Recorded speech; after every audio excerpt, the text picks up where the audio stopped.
Saludos, les habla el maestrante Pablo Bracho de la Maestría en Educación, mención Educación Superior de la Universidad Pedagógica Experimental Libertador y el Instituto Pedagógico Luis Beltrán Prieto Figueroa de Barquisimeto. En este momento comenzaré a hablarles del tema referente a los instrumentos de recolección de datos utilizados en una investigación. Obviamente, para iniciar una investigación debemos tener un problema que nos interese estudiar, una inquietud, un fenómeno. Este problema a su vez debemos tenerlo bien definido, tener claro cuáles van a ser los objetivos de nuestra investigación y las variables que vamos a estudiar. Estas variables igualmente deben estar definidas de forma precisa para que tengamos los indicadores obtenidos a través de la operacionalización de las mismas, que son los que nos van a ayudar posteriormente a recoger los datos que nos interesan. ¿Okay? Es decir, de estos indicadores entonces vamos a proceder a la recolección de datos elaborando los instrumentos respectivos.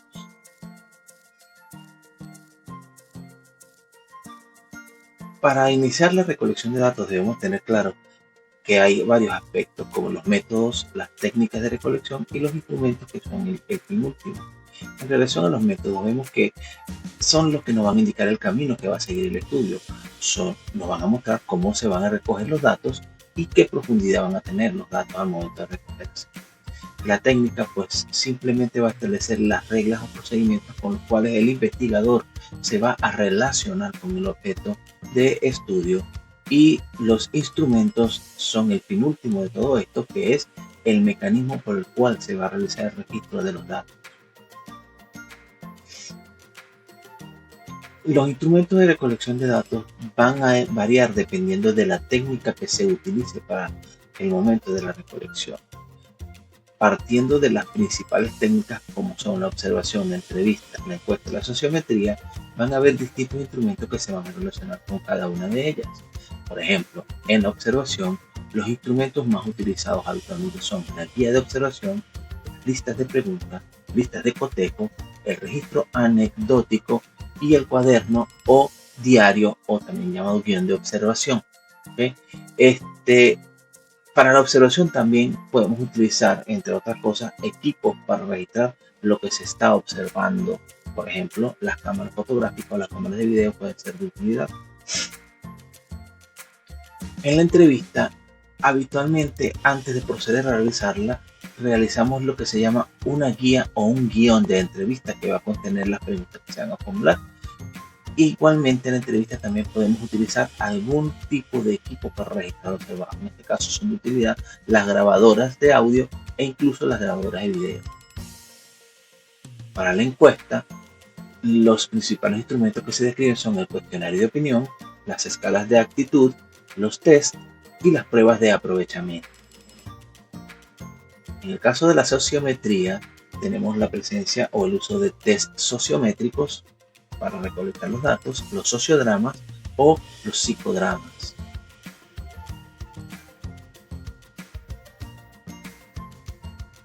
Definiendo el instrumento, ya teniendo claro que un instrumento es cualquier recurso que pueda ser utilizado por el investigador para extraer información del objeto o fenómeno de estudio, vamos a hablar un poco de algunos de los que se usan con más frecuencia. Tenemos por un lado la guía de observación. La guía de observación se basa en una lista de indicadores, obtenidos de las variables. Pueden redactarse como preguntas o afirmaciones y orientan al trabajo de observación, señalando los aspectos que son relevantes al momento de realizar la observación. Generalmente, y para facilitar su aplicación, se estructuran mediante una matriz de columnas. Dentro de las características que tiene una guía de observación es que la observación es instantánea, es de fácil uso, permite al evaluador obtener directamente datos de la realidad empírica y puede complementarse con algún otro instrumento, como por ejemplo la lista de cotejo. El procesamiento de respuesta es muy rápido con la guía de observación. Se deben incluir algunos aspectos en el momento o se recomienda que se incluyan al momento de elaborar una guía de observación. Datos como las características de los sujetos y los fenómenos a evaluar, también los propósitos de la observación o de las observaciones a realizar y la temporalidad de la observación. La guía de entrevista, entonces también conocida como guión de entrevista, ayuda a la adquisición de datos e incluye preguntas importantes y de apoyo. Puede ser muy rígida hasta totalmente libre dependiendo de si es una entrevista estructurada o una entrevista no estructurada. ¿Okay? También debe contemplar todos los aspectos que se van a analizar en la investigación. Dentro de las características entonces que tiene la guía o guión de entrevista debe ser que debe brindar espacio, debe tener opciones para retomar el hilo en el caso de que nos desviemos en algún momento durante la misma, y puede ser desde muy rígida hasta totalmente libre. Como ya comenté, debe también contemplar todos los aspectos que se van a analizar durante la investigación.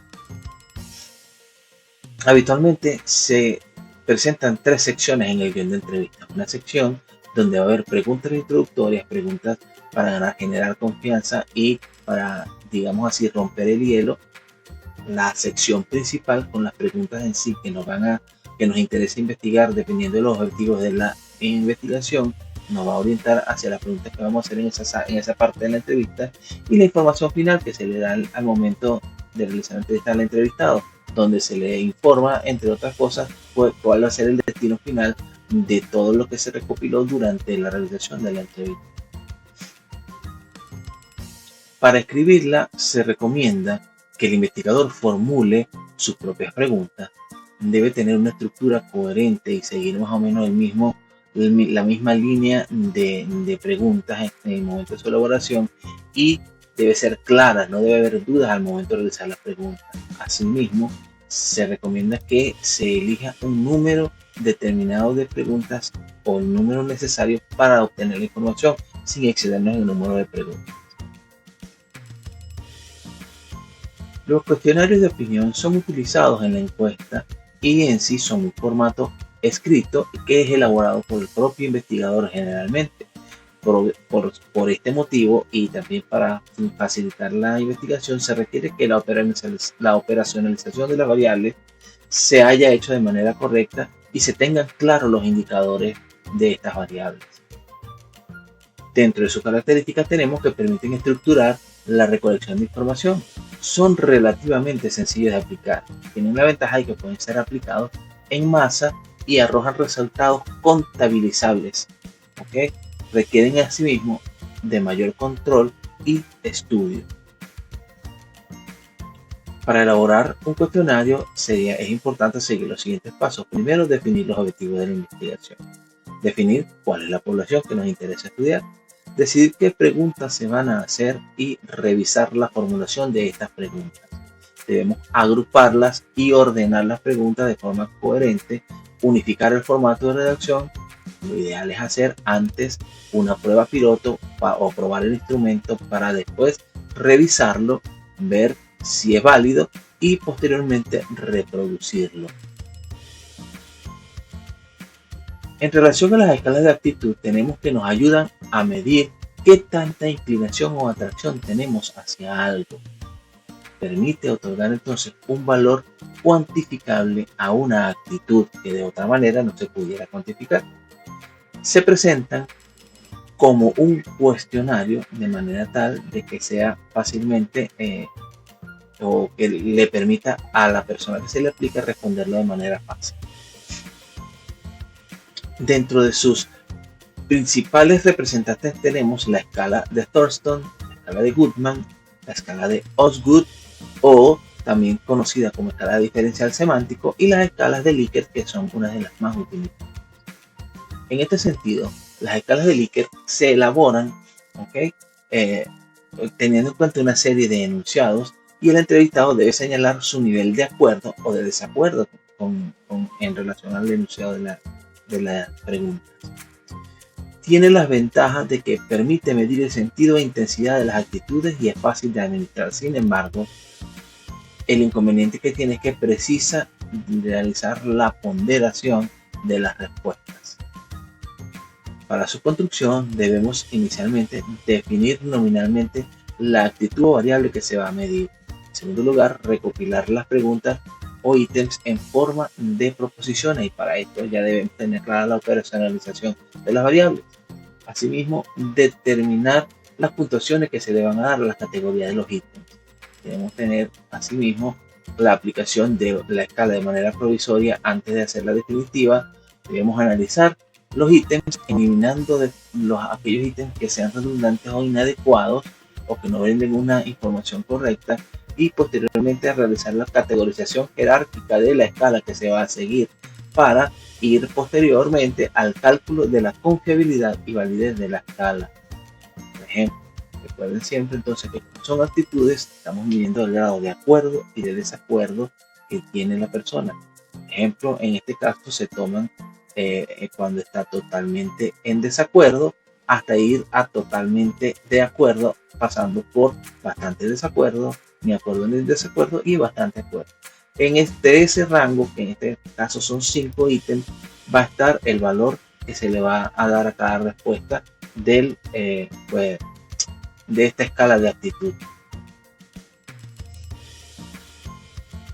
El test, hablando del test, podemos decir que un test, parafraseando a Yelland en 1980, es una situación problemática previamente dispuesta y estudiada a la que el sujeto ha de responder siguiendo ciertas instrucciones y de cuya respuesta se estima, por comparación con las respuestas de un grupo normativo o un criterio, la calidad, índole o grado de algún aspecto que se desee estudiar. En resumen, podemos decir también que son pruebas destinadas a evaluar conocimientos, aptitudes o funciones. Dentro de las características del test tenemos la seguridad y precisión de la medida, la elección de una muestra de conductas representativas, la comparación de conductas con un grupo normativo, que es indispensable y es la función del test, y permite a su vez la predicción o inferencia de conductas. Dentro de la utilidad podemos decir que nos permite clasificar a los sujetos y grupos en diversas categorías, nos permite asimismo analizar las diferencias que pueden haber o inter e intragrupos o inter e intraindividuos.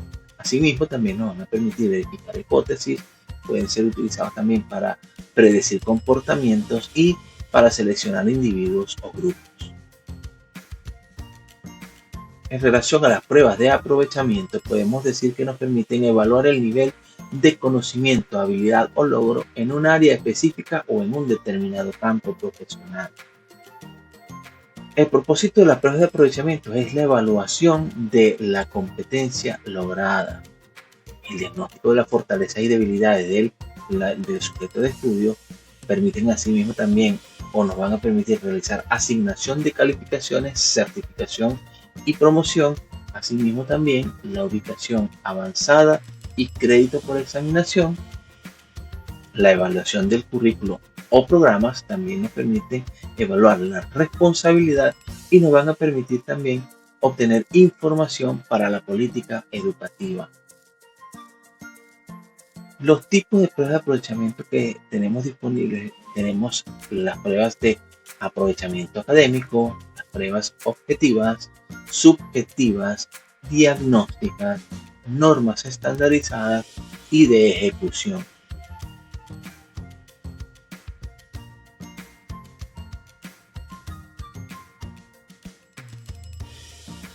Podemos concluir que inicialmente para la recolección de los datos debemos tener claros los pasos iniciales.